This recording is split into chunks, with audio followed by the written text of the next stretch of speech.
Bonjour, nous allons voir aujourd'hui la correction de certains exercices de génétique des diploïdes. Comme même ici, j'ai présenté aussi l'énoncé pour chaque exercice. Donc on va commencer par l'exercice 1. Alors il s'agit d'un prélèvement de pollen fait sur un pied de maïs. Et ces grains de pollen ont été observés au microscope après coloration au Lugol. Alors, ces gamètes mâles se révèlent être de deux types.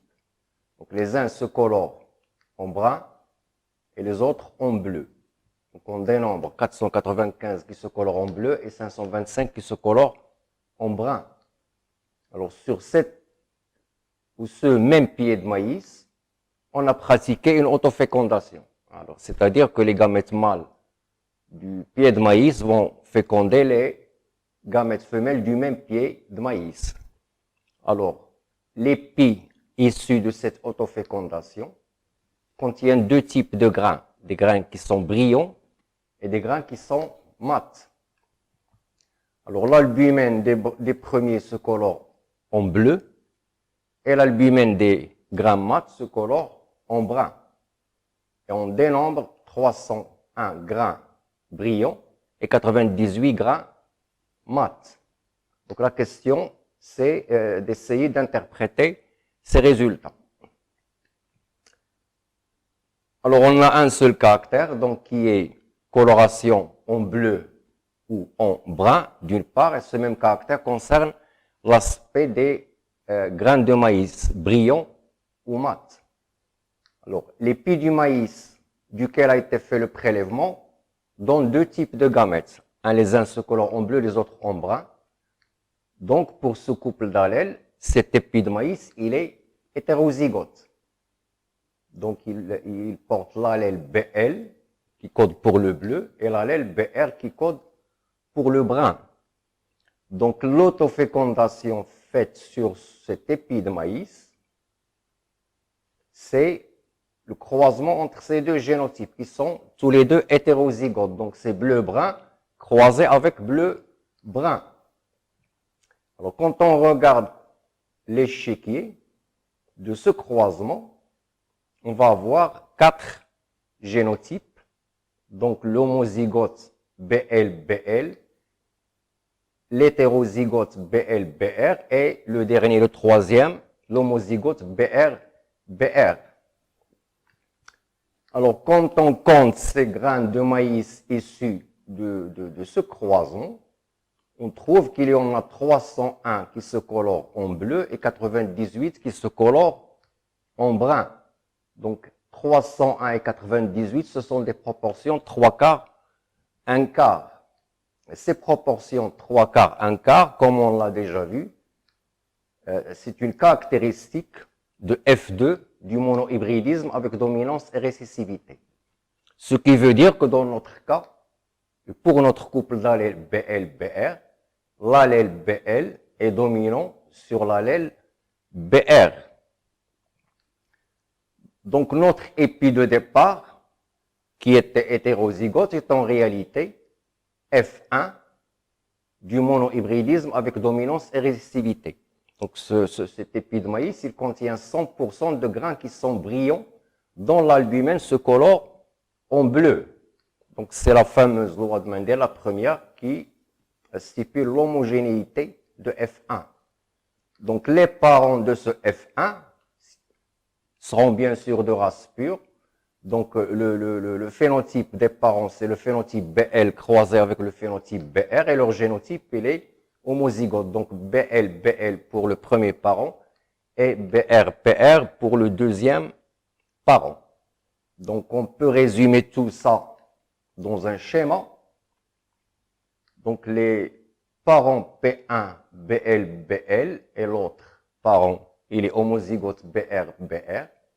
Donc, celui-là, il a des grains brillants dont l'albumène se colore en bleu. Ce parent, des grains mats dont l'albumène se colore en brun.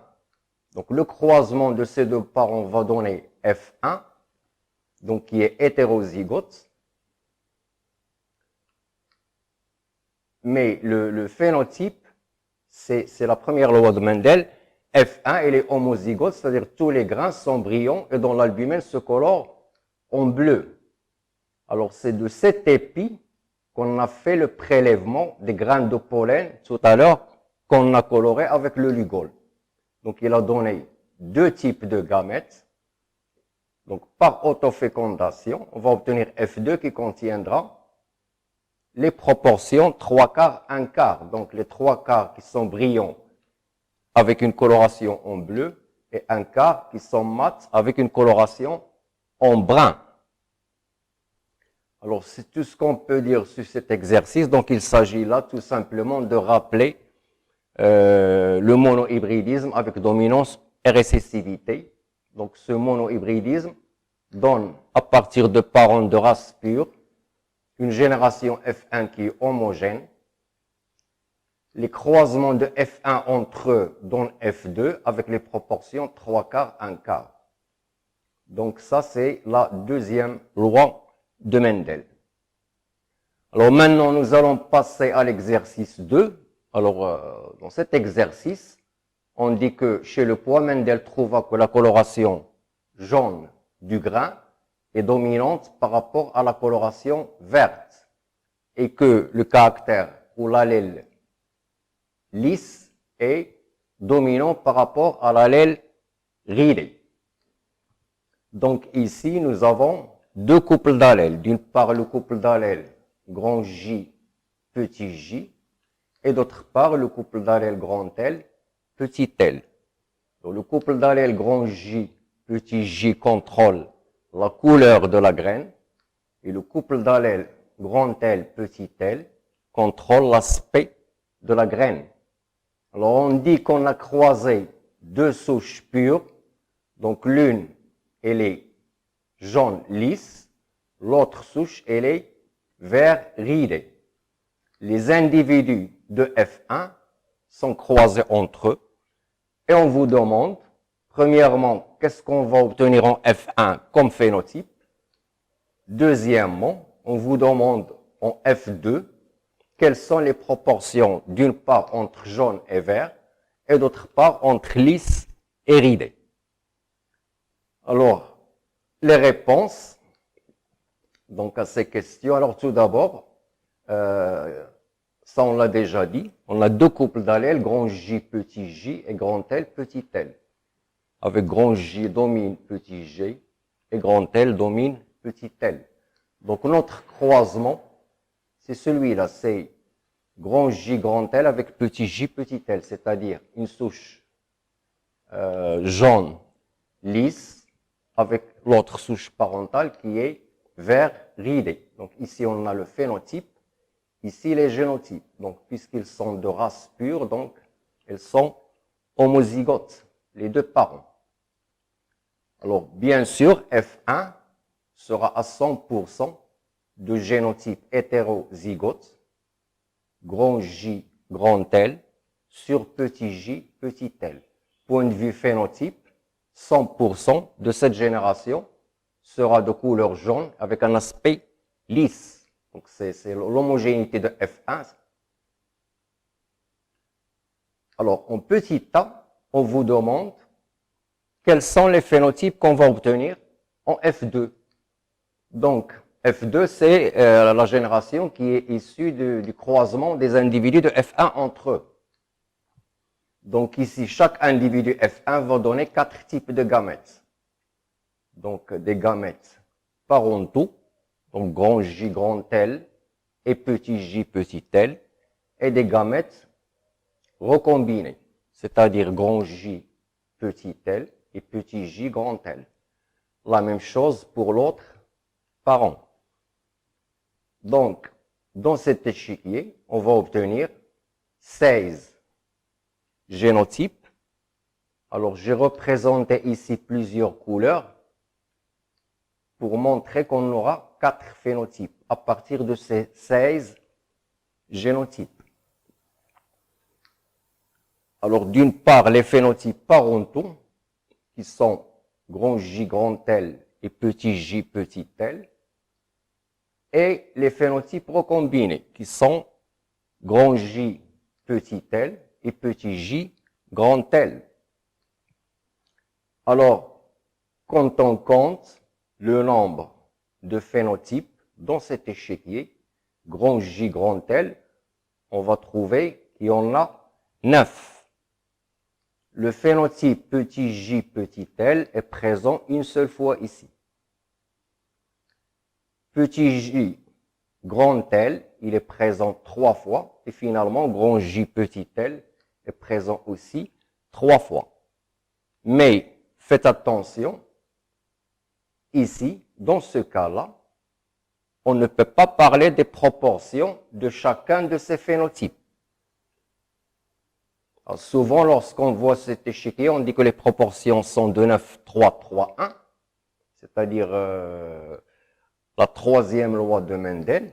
Mais ici, ce n'est pas le cas. Pourquoi? Tout simplement parce qu'on ne nous a pas dit est-ce que les deux gènes étudiés, est-ce qu'ils sont liés ou indépendants génétiquement? Alors, on dira qu'il y a les proportions 9, 3, 3, 1 uniquement si on sait que les gènes sont génétiquement indépendants. Ici, on n'a rien dit, donc on ne peut pas parler des proportions. Tout ce qu'on peut dire, c'est qu'il y a 4 phénotypes. Alors, pour la question suivante, maintenant, on vous demande, en F2, toujours la même génération, combien on va obtenir de phénotypes jaunes par rapport au phénotype vert, d'une part, et d'autre part, combien on va obtenir de phénotypes lisses par rapport au phénotype ridé. Donc, dans ce cas-là, tout simplement, on va regarder chaque couple d'allèles seul, indépendamment de l'autre. Si vous voulez, comme si on va faire 2 fois un monohybridisme.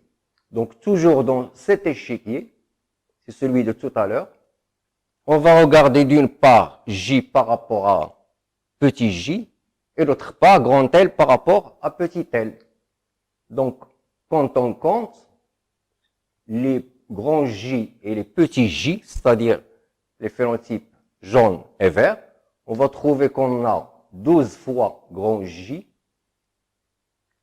et 4 fois petit j. Alors, j'ai mis ici 4 couleurs pour les différencier ici. Ça d'une part. D'autre part, on va trouver qu'on a 12 fois grand L et 4 fois petit l. Ça veut dire 12 et 4, ça fait les proportions 3 quarts, 1 quart. Ça s'applique pour le couple d'allèles grand J, petit j, et pour le couple d'allèles grand L, petit l. Tout simplement, on l'a dit, on aura 2 fois un monohybridisme, donc on sera dans F2 d'un monohybridisme avec dominance et récessivité. Par conséquent, on aura les proportions 1 quart, 3 quarts. Ils vont s'appliquer pour le couple d'allèles grand J, petit j, et pour le couple d'allèles grand L, petit l. Et on va donc passer à l'exercice 3. Alors, on parle ici de l'épagnole chez lequel il y a la coloration du pelage qui est sous contrôle du couple d'allèles grand B, petit b. Et on dit que grand B conduit à la coloration noire alors que petit b conduit à la coloration fauve. Et on dispose d'un autre couple d'allèles qui est grand S, petit s, à savoir que l'allèle grand S conduit à une couleur unie alors que l'allèle petit s conduit à une couleur ou un individu tacheté. Alors on vous dit que on a croisé un mâle noir uni avec une femelle fauve unie. Alors ce croisement, il a donné une portée, donc une descendance composée de 6 chiots. Parmi ces 6 chiots, on a 2 qui sont noirs unis, 2 fauves unis, un tacheté et noir, et le dernier, il est fauve et tacheté. Et on signale que les allèles grand B et grand S dominent respectivement les allèles petit b et petit s. Et on vous demande de donner les génotypes des parents. Alors ici, le moyen le plus simple, c'est de regarder les deux couples d'allèles séparément l'un de l'autre. Donc on va regarder d'une part le couple d'allèles grand B petit b, et d'autre part le couple d'allèles grand S petit s. Alors, voilà notre croisement de départ. C'est un mâle qui est grand B, grand S, avec une femelle qui est petit b, grand S. Voilà la descendance. Donc, on a obtenu deux individus qui sont noirs unis, donc grand B, grand S, deux individus qui sont fauves unis, c'est-à-dire petit b, grand S, un individu qui est noir tacheté, donc il est grand B, petit s, et finalement, un dernier individu qui est fauve tacheté, donc petit b, petit s. Alors, concernant le couple d'allèles grand B, petit b, nous avons le croisement grand B avec le croisement petit b. Et ça, c'est un croisement test-cross. Et on sait qu'un croisement test-cross, quelle est son utilité? Ou bien parmi ses utilités, c'est qu'il nous permet de savoir si un individu de phénotype dominant, est-ce qu'il est homozygote ou hétérozygote.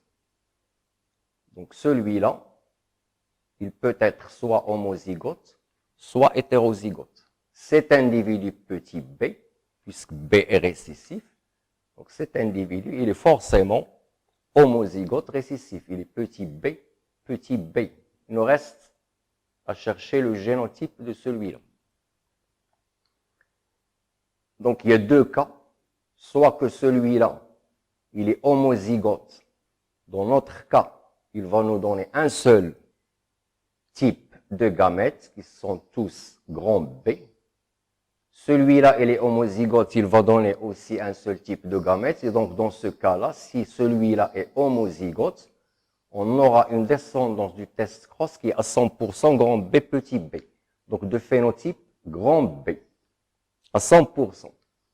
S'il est hétérozygote, celui-là, toujours, il donnera un seul type de gamète qui est petit b. Par contre, celui-là, s'il est hétérozygote, il va donner deux types de gamètes, grand B et petit b. Dans ce cas-là, dans cette descendance, on aura une moitié qui est hétérozygote, grand B, petit b, et l'autre moitié qui est homozygote, petit b, petit b. Et donc, point de vue phénotype, on aura 50% qui est de phénotype grand B et 50% qui est de phénotype petit b. Alors, on est dans ce cas ou dans celui-là, il suffit de regarder ici. Et on trouve qu'on est dans ce cas. Pourquoi? Parce qu'il y a un petit b ou des petits b qui apparaissent. Si cet individu était homozygote, on aurait eu 100% de phénotype grand B. Ce n'est pas le cas ici. Il y a des phénotypes petit b. Donc cet individu, il est hétérozygote.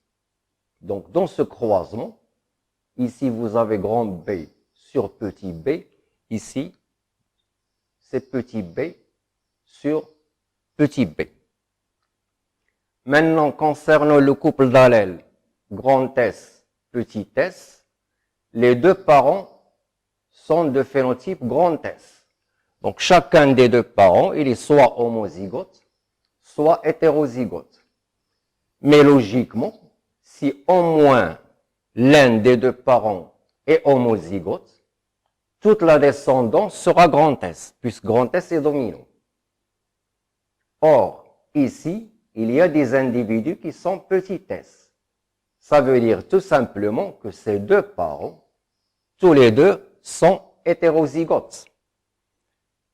En conclusion, le génotype de cet individu grand B, grand S, il est grand B, grand S sur petit b, petit s. Il est hétérozygote pour les deux couples d'allèles. Ce parent, il est homozygote pour le couple d'allèles grand B, petit b, homozygote récessif, et hétérozygote pour le couple d'allèles grand S, petit s. Donc c'est petit b, grand S,